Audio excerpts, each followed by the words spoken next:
performance management berbasis KPI. Jadi dalam video sebelumnya saya sudah tunjukkan ya tentang tabel penyusunan KPI ya, seperti ini tabelnya di depan Anda ini. Jadi inilah yang sebaiknya disusun Mas ya Mbak-mbak ya, di bulan Januari tanggal 1 sebaiknya sudah siap. Ya, jadi tidak ada lagi yang terlambat kalau memang annual performance management di kantor Anda Januari Desember ya. Jadi Januari minggu pertama sudah siap, sudah desain. Nah nanti kemudian setelah itu ya tiap bulan dilacak Mas monitoringnya. Ini saya memberikannya hanya realisasi saya langsung ya. Tapi kalau misalnya nanti Anda mau menerapannya seperti ini, contohnya di Excel ya. Ini Excelnya bisa Anda download juga nanti ya. Bisa Anda download tabel Excel ini. Jadi ini seperti ini ya tabelnya ya. Nah kemudian nanti realisasinya itu ya dilacak seperti ini Mas. Nah ini Mas ya. Jadi nanti diisi ini, ketekunan mengisi ini yang kadang-kadang rumit ya, yang kadang-kadang tidak ada. Caranya adalah tadi yang seperti yang saya bilang tadi, jadi HRD-nya harus memberikan panduan bahwa tiap departemen, tiap manajer, setiap asmen ketika meeting bulanan harus menggunakan KPI-nya. Bahkan kalau perlu ininya ditempel ya, di dalam dashboard manajemen. Contoh isiannya seperti ini Mas ya. Nah ini Mas isiannya ya, sudah terisi. Misalnya KPI-nya persentase yang ngumpulin di bulan Januari baru 90% ya. Ada yang terlambat ini, Februarinya naik, dan kemudian Maret sudah 100%, sampai April ya terus, 100% terus sampai Desember nanti. Ya. Jadi ini adalah nanti angka yang kita lacak adalah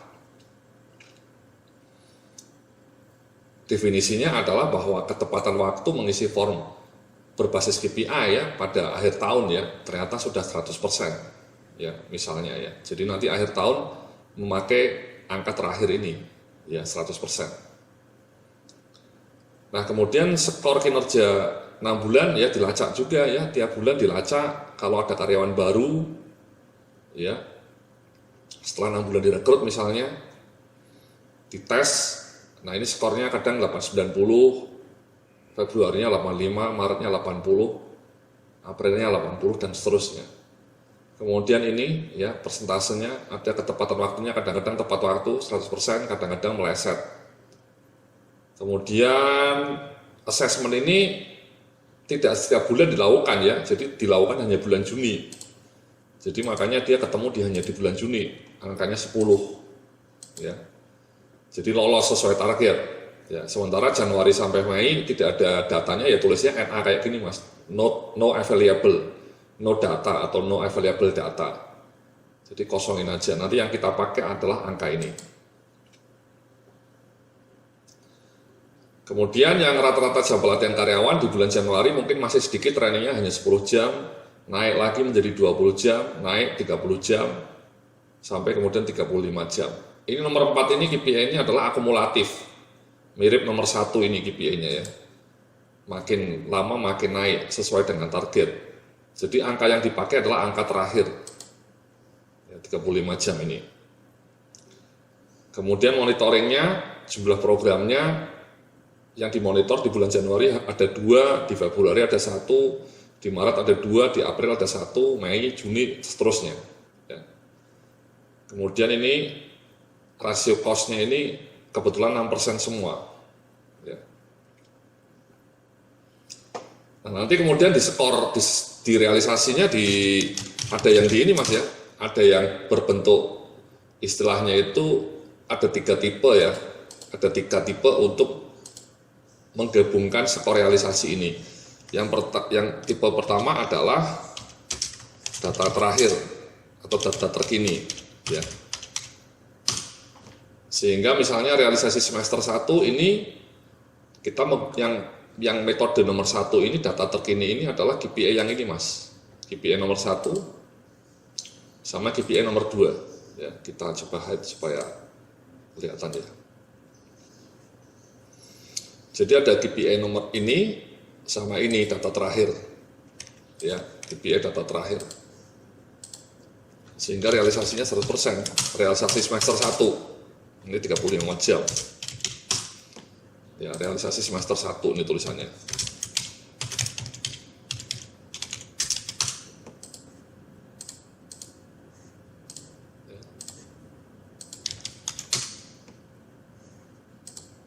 Jadi ada dua yang data terkini. Yang metode kedua adalah rata-rata mas, ya di rata-rata.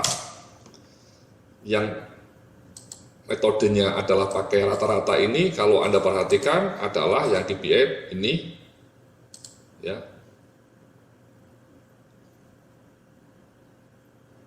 Kemudian juga ini rata-rata, ya. Ini juga di rata-rata, ya. Sehingga kalau di rata-rata misalnya ini dibagi 6, ya. 85 rata-ratanya. Ini juga di rata-rata mas, kadang 80, kadang 90, kadang 100, kadang 90, ya di rata-rata. Ya. Bagi 6 kali 100 ya. Sorry.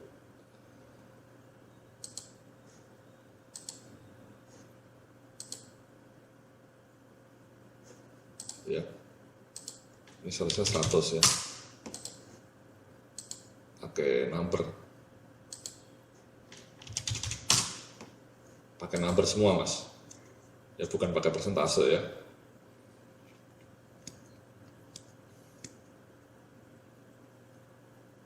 Sorry, pakai persentase maksudnya mas.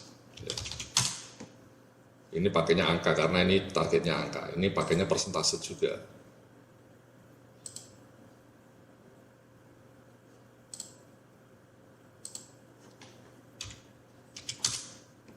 2 mas.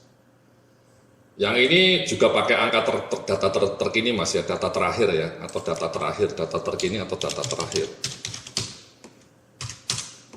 Ya, berapa data terakhirnya 10 ya, tinggal tulis 10. Ya seperti yang contoh ini 35 jam, yang 10 sama yang nomor 1 itu adalah pakai data terkini, data terakhir.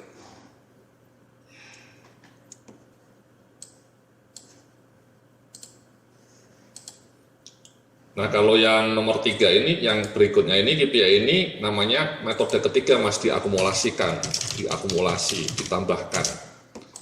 Maksudnya ditambahkan, jumlahkan.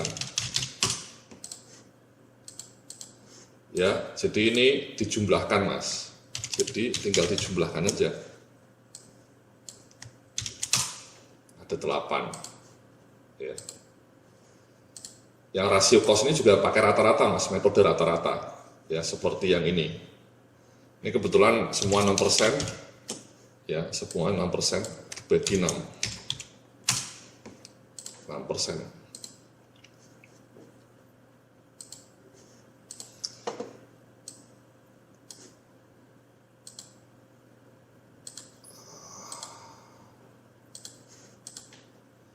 Jadi seperti itu mas ya, caranya untuk merekap skor atau merekap realisasi itu bisa pakai data terkini, ya.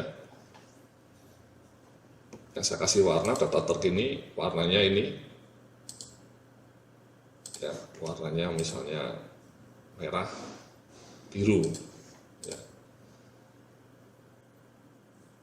Kalau yang rata-rata warnanya oranye, ya. Ini kita kasih warna oranye. Kemudian kalau akumulasi hanya ada satu, yakni yang ini. Kita kasih warna hijau. Jadi seperti itu mas ya. Sekali lagi untuk merekap realisasi dalam setahun atau dalam satu semester itu, angka realisasi per bulan ada yang dijumlahkan, akumulasi, ya, simple, ya, seperti ini, ya, seperti data KPI penjualan, jumlah komplain itu bisa diakumulasi, atau di rata-rata, ya, pencapaian tiap bulan kadang-kadang berubah-ubah, kemudian di rata-rata dibagi 6, karena ini semester 1 6 bulan, atau pakai data terkini, ya, jadi data-data yang memang terkini, terupdate, ya, 35 jam itu data terkini, 100% juga data terkini. 10 juga data terkini. Ya. Jadi itu caranya Mas, caranya Mbak-mbak ya. Tapi yang tidak kalah penting ya ini Mas, Anda harus ngisi ininya dulu ya. Ininya itu harus diisi yang warna merah ini. Kalau tidak diisi ya realisasi dalam semester satunya ya kosong. Apa yang mau diisi? Nah itu kegagalan banyak KPI, prosesnya terjadi karena yang merah-merahnya itu tidak diisi dengan tekun, dengan istiqomah. Ya. Nah, harusnya Anda isi ya. Jadi sehingga nanti ketika semester 1 atau bahkan di Desember isian ininya sudah lengkap. Ya, seperti ini misalnya tadi saya kasih contoh ilustrasi. Ya, ini sudah lengkap. Ya, ini ada 90%, ada yang 90, ada 80%, ada cuma 9. Ini contoh aja Mas ya.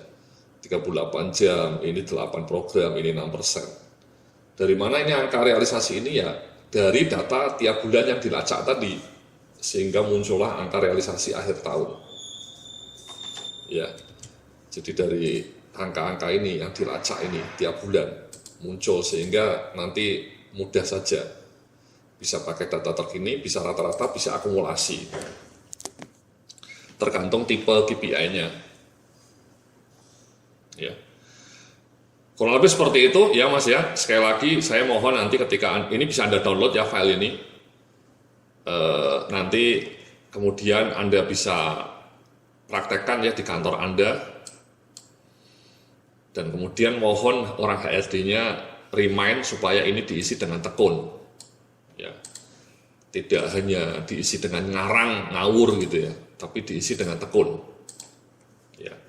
Ketekunan mengisi data itu kunci keberhasilan KPI Mas ya. Kalau datanya tidak valid, tidak tekun diisi ya KPI-nya akan bolong-bolong. Terima kasih, nanti kita lanjutkan bagaimana menghitung skor ya. Setelah realisasinya ketemu, kemudian ya di scoring. Bagaimana caranya menghitung skor nanti kita akan lanjutkan dalam video setelah ini. Terima kasih, salam sukses, penuh kemuliaan.